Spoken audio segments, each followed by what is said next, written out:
Bonsoir à toutes et à tous, bienvenue sur le plateau du Phocéen. Et aujourd'hui, c'est un jour un peu spécial puisqu'il y a eu un classique de Ligue 1. On a joué et on ne l'a pas perdu, donc c'est quand même assez exceptionnel. On va débriefer ce qui s'est passé, on a même failli le gagner. Tout de suite, le sommaire de cette émission. On reviendra donc forcément sur cette rencontre entre l'Olympique de Marseille et le Paris Saint-Germain, 2-2 score final. Luis Gustavo est monstro du milieu de terrain olympien. On débriefera sa partie et son début de saison. McCourt a aussi évoqué le projet. Il a fait le point sur où en est ce projet. Et donc, Claudio Ranieri, on se posera la question, est-ce qu'il va nous jouer un tour cette saison? Est-ce que la magie Ranieri va opérer sur la Ligue 1 cette saison et nous priver peut-être d'un accessite en Ligue des Champions, en Ligue Europa? On fera le point dans cette émission avec Maxence Volpe, l'habitué du lundi. Bonsoir Maxence. Et bonsoir à tous. Ça va? Ça va. Encore un petit peu de frustration, mais ça va. On va en parler dans cette émission avec Romain Canuti à côté de toi. Salut Romain, très beau pull. Merci. Alors on dit « Oh monstro ». Oh oui. El monstro, c'est espagnol. D'accord. Voilà. Merci pour la leçon. C'est comme ça.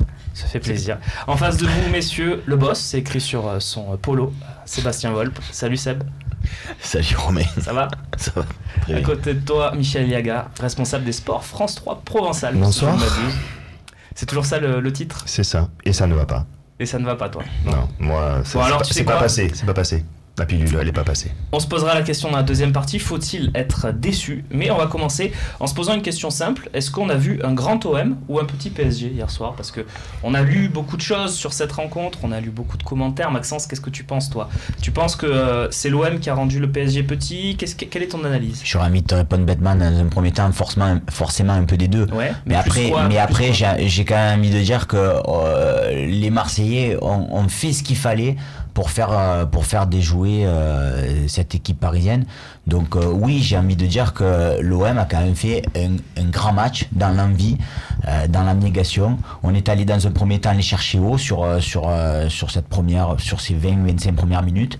Après, ça a été beaucoup plus compliqué, mais on s'est battu sur tous les ballons comme des lions, et c'est vrai que ça a compliqué la tâche des Parisiens qui sont, on l'a vu sur le match, bien supérieurs à nous d'un point de vue technique. Michel, c'était un grand OM ou un petit PSG dans cette rencontre? Bon, je suis un petit peu énervé, hein, Romain, donc ne m'énerve pas si je réponds un peu. Ça me gonfle. Ça me gonfle quand c'est très français. C'est très français. J'ai pas toi, hein, évidemment. C'est très français. Quand on fait une performance, c'est l'adversaire qui est en bois. Donc tu gagnes à Nantes, Nantes est nul, ils sont 3e. Hein. Tu gagnes à Amiens, ils sont nuls, ils ont battu Nice et Bordeaux. Et là, évidemment, c'est le PSG qui est petit, etc. On a profité peut-être qu'ils sont venus un petit peu avec les starlets, le classico, on s'en fout un petit peu. Voilà, mais on a fait un énorme match défensivement, tactiquement, collectivement. Et puis à l'arrivée, malheureusement, on ne gagne pas. Mais voilà, c'était un très bon OM. Après, il ne faut pas oublier quand même qu'on est allé 3 ou 4 fois dans la surface dans la rencontre. Hein. On a été très réaliste. Donc on fait un énorme match défensivement, collectivement. Donc le résultat, pour moi, on aurait pu gagner, mais il est assez logique. Mais il ne faut pas dire que c'était un petit PSG. Seb, est-ce que c'est le match que tu voulais voir? Moi, c'est le match évidemment qu'on voulait tous voir. Après, je pense que Paris, au final, on les voyait très costauds en début de saison. Et ce milieu de terrain, Verratti, Rabiot et Thiago Motta, je trouve ça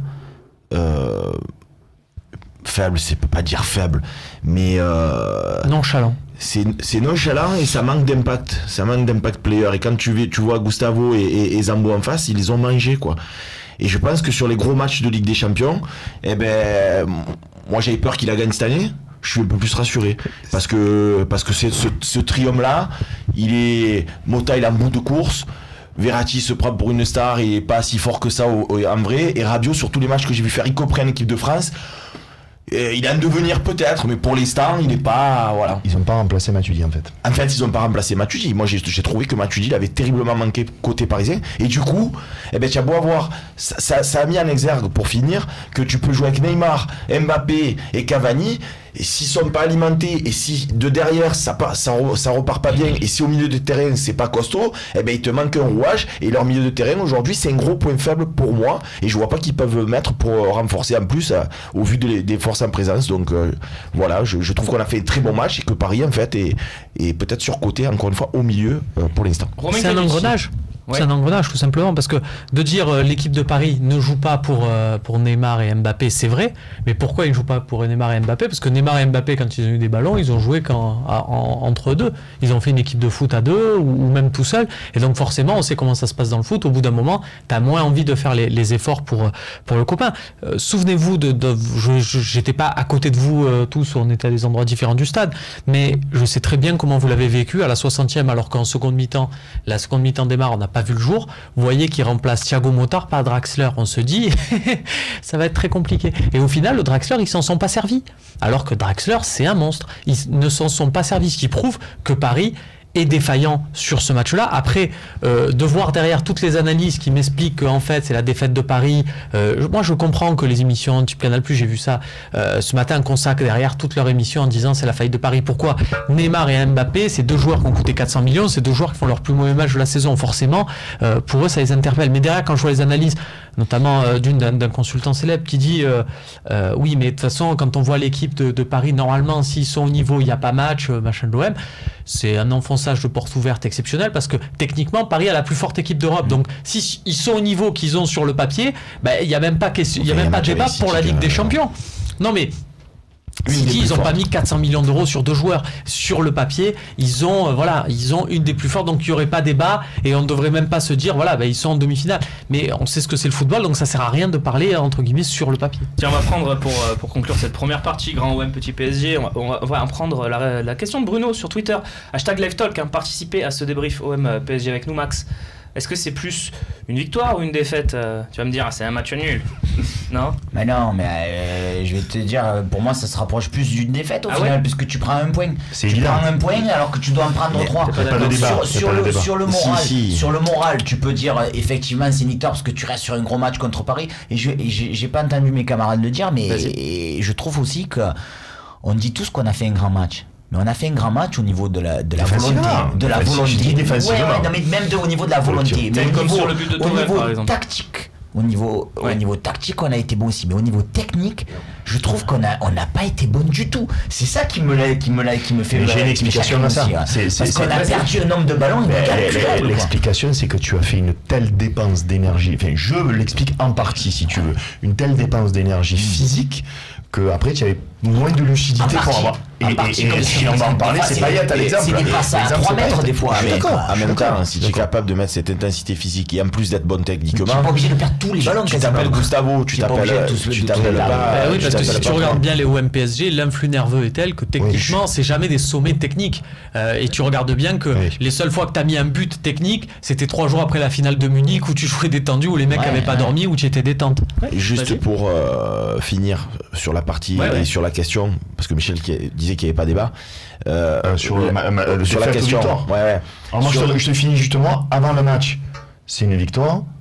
Et vu ce qui s'est passé dans les 5 dernières minutes, c'est une défaite.